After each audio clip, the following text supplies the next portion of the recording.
नमस्कार, मी उदय Badgujar. Urban digital स्टुडिओमध्ये आपल्या सगळ्यांचं पुन्हा एकदा स्वागत करतो.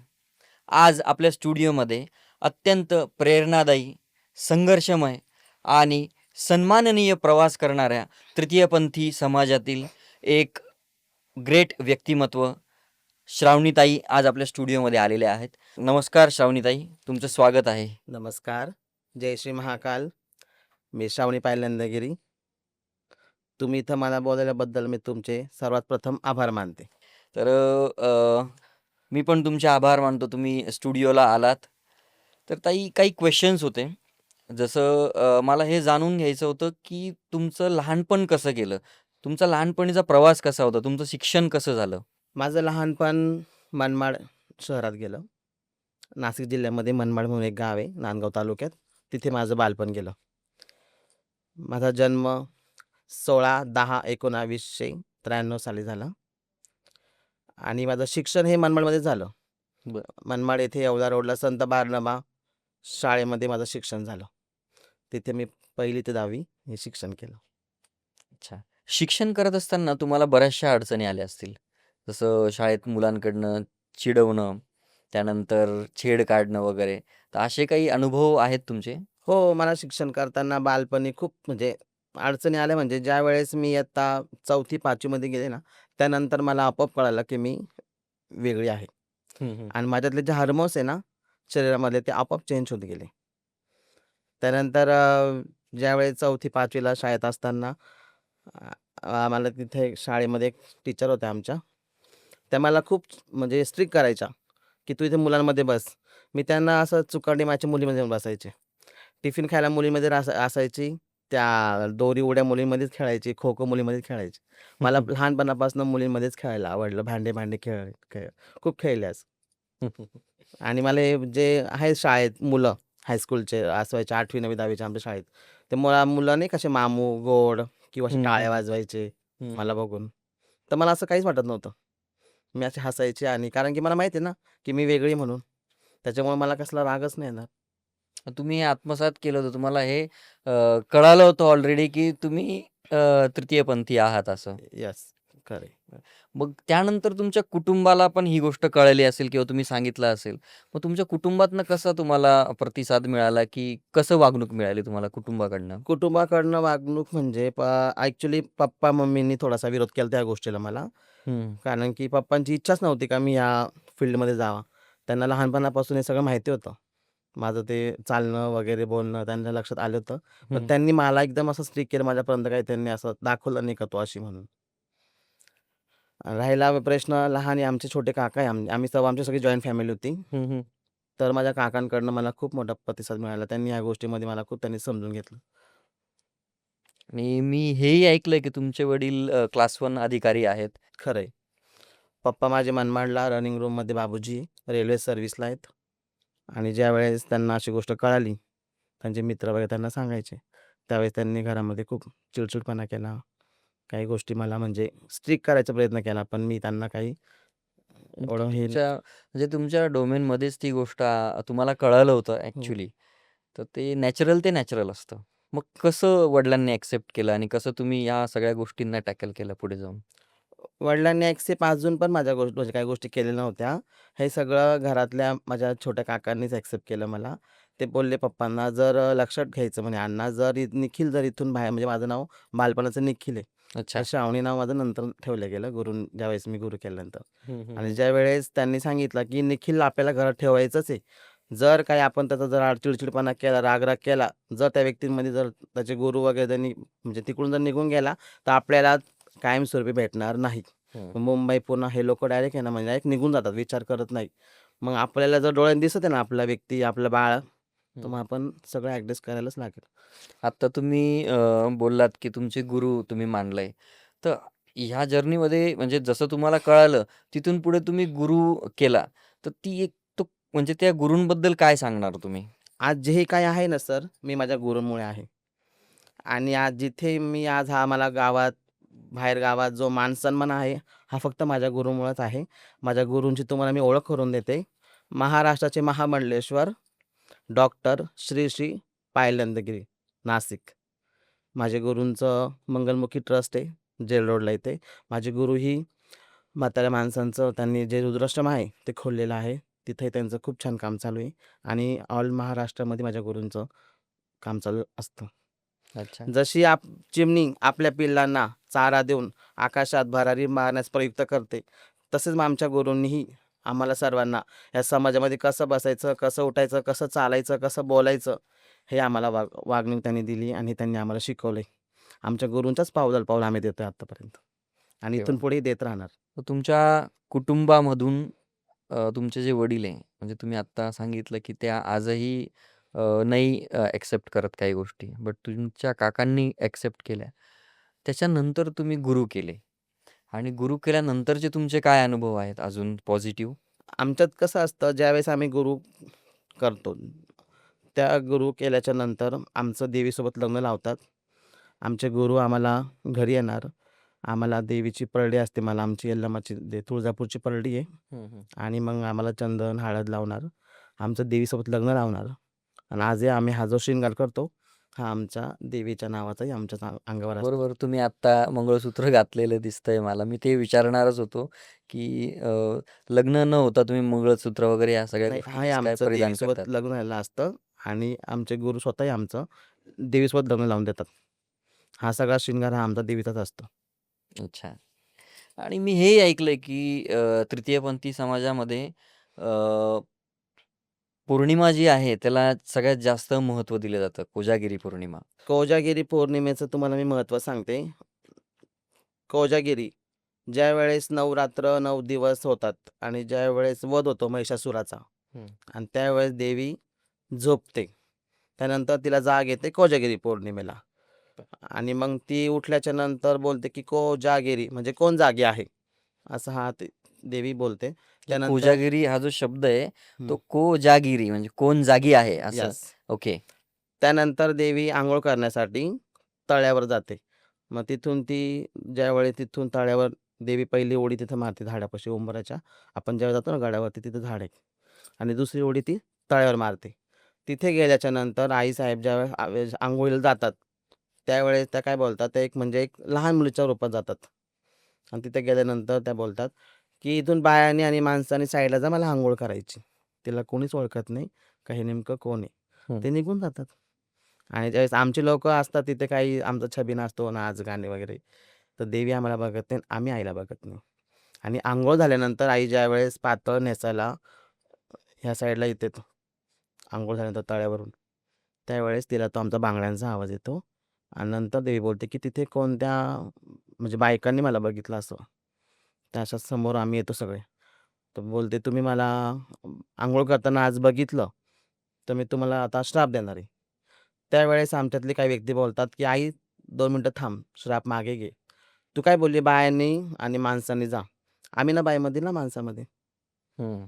मग त्यावेळेस देवी म्हणजे आई शांत होते आणि मग तिचाच तो श्राप मागे घेते आणि ती बोलते, की "आता आजपासनं मला कोजागिरी पौर्णिमेला फक्त तुम्हीच अंघोळ घालणार." आणि जसं मी बाईला गर्भामध्ये जसं मूल जन्म देण्याची ताकद दिली आणि पुरुषाला बी इतर काही विधी दिल्या आहेत. मी जसं तुमच्या जमान्यामध्ये एक अशी ताकद देते, की तुम्ही ज्याला बोलणार तो शुभच आशीर्वाद असणार आणि तुम्ही ज्याला तुमचा कोणी जर तुम्हाला छळ करते, तुम्हाला कोणी त्रास करते, जर तुम्ही त्याला जर असं काही बोललेच, तर त्याला तो अशुभच आशीर्वाद असणार. हं. हे असं त्यांनी मी आम्हाला ताकद ऐकलंय. दिली आहे आणि तिथून आई निघून जाते. तर बरोबर. ही मी पण वर्षानुवर्षाची परंपरा आमचे गुरु, परगुरू मानत आले आणि ती आम्ही पाळतो आणि हा वारसा आम्ही आता पुढे असंच घेऊन जाणार. आजही सप्तशृंगी गडावरती आमच्या गुरूंच्या पावलाला पाऊल आम्ही ठेवत आत्तापर्यंत इथं पोहोचलो. बरोबर. मी पण ऐकलेलं आहे, की तृतीयपंथी जर कोणी आपल्याला श्राप दिला, तर आपल्यासोबत सगळं वाईटच होणार आणि कोणी आशीर्वाद दिला, तर खूप चांगलंच होणार. खरं आहे.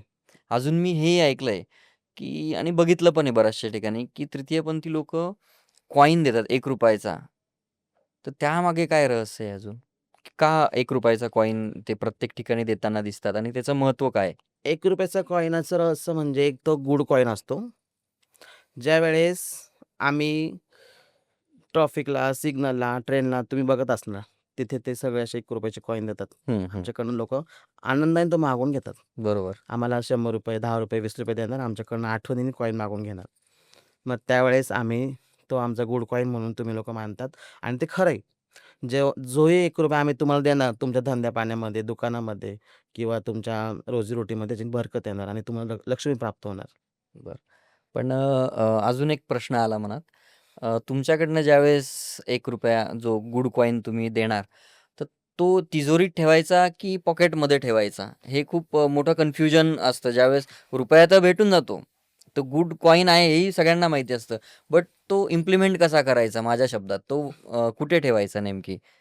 नाही, नाही. तो ₹1 तुम्ही घ्यायचा आणि त्याला लाल कापड, थोडेसे तांदूळ आणि ते लाल कापडामध्ये आपल्या तो तिजोरीत ठेवायचा.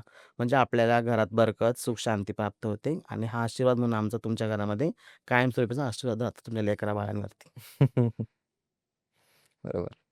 तसंच अजून भरपूर साऱ्या मान्यता आहे. जसं तृतीयपंथींची जी प्रेतयात्रा आहे, तर ती प्रेतयात्रा चालू असताना जर कोणी बघितलं, तर ते खूप शुभ मानलं जातं. असं सहसा कोणाला प्रेतयात्रा किंवा प्रेत बघायला मिळत नाही आणि ती यात्रा, ते प्रेत जर का कोणाला बघायला मिळालं, तर ते खूप शुभ आहे असं मानलं जातं. तर यामागे काय सत्य आहे? अजून सत्यता काय आहे याच्या? शुभ मानलं जातं हे हं, हं. खरं आहे. पण ज्यावेळेस वर्षानुवर्ष पूर्वीची गोष्ट आहे ती, ज्यावेळेस आमच्या लोकांना कोणी एक्सेप्ट करत नव्हतं. का समाजामध्ये आम्हाला एक छक्का, हिजडा हाही शब्दच होता आणि याच नावाने आम्हाला लोकं ओळखायचे. आजही त्याच नावाने बऱ्याचशा लोकांमध्ये गलतफहमी आहे आणि त्यावेळेस आमची समाजाची ओळख खूप कमी होती. कारण की आमचे लोकं खूप कमी होते त्यावेळेस. हं. तर मग आमच्या लोकांना कसं करायचे, दिवसा जर आमचं काही झालं, तर आमच्या लोकांना दिवसा म्हणजे आमची अंत्यविधी होत नसायची. रात्री सगळं गाव झोपलं का त्यानंतर मग आमच्या लोकांना ते घेऊन जायचे. बट मग ही मान्यता कुठून स्टार्ट झाली, की मग प्रेतयात्रा आहे ती बघायला मिळत नाही आणि ज्याला मिळाली, तो खूप नशीबवान. याच्यामागे काय आहे रहस्य? हे पूर्वीच्या काळामध्ये ऐकलेलं मी आहे, पण मग ह्या काही अफवा पण असतात. अच्छा. त्याच्यामुळं आता अजून माझे गुरु काही नानगुरू आहेत आमचे. आता माझ्या या समाजामध्ये मी आलेले, तर माझ्या गुरूंनी मला सांगितलंय, आमचे जे नानगुरू आहेत, आता एक्सपायर झालेले आहेत भरपूर. पण आता आमच्या लोकांची या प्रेतयात्रा, हलगी, हळद, चंदन, उटण लावतात आम्हाला आणि हलगी लावून भंडारा लावून आम्हाला असं वाजत-गाजत नेतात. ते बी आमच्या घरच्यांना देखत, सर्वांना देखत आणि ते आता दिवसा नेतात. पूर्वी रात्री नाही, आता दिवसा नेतात. अच्छा. पण मग हे पण आहे हां, ऐकलेलं मी, की प्रेतयात्रा ज्यावेळेस नेतात, तर तृतीयपंथी लोकं चपलेने पण मारतात, की या जन्मात हा जन्म असा मिळाला, पुढचा जन्म नको मिळायला, म्हणून चपलेने मारलं जातं. तर हे कितपत सत्य आहे? कसं आहे सर माहिती आहे का? चपलाने मारणं. आता आपल्या घरामध्ये आपली मावशी आहे, आजी आहे किंवा आपली मम्मी आहे आजारी पडली आणि मग आपण तिला चपलीने मारणार का? की "तू या जन्म आता घेऊ नको बरं, तू अशी आजारी पडून आली. देवा हिला पुढचा जन्म एकदम असं निरोगी दे बरं आयुष्य." हे एक अफवा होती. चपलाने मारतात, ते झाडाला टांगतात वगैरे. हे असलं काहीही नव्हतं.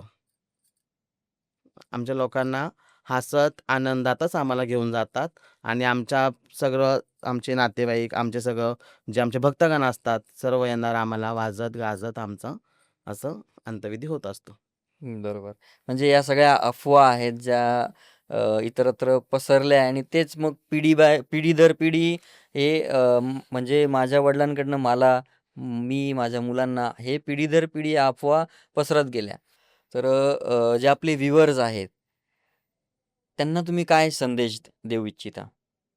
की तृतीयपंथी लोकांसोबत कशी वागणूक करायला पाहिजे त्यांनी? किंवा जे गैरसमज आहेत तृतीयपंथी समाजाबद्दल, ते कसे दूर होतील? समाजामध्ये ज्यावेळेस आमचे लोकं मागतात पैसे दारात जाऊन, तर त्यांनी प्रेमाने त्यांना द्यायचे काही ₹10-20 आणि त्यांचा आशीर्वाद घ्यायचा आणि हेच मला सांगायचं आहे, की आमचा आशीर्वाद हा खूप मोठा असतो.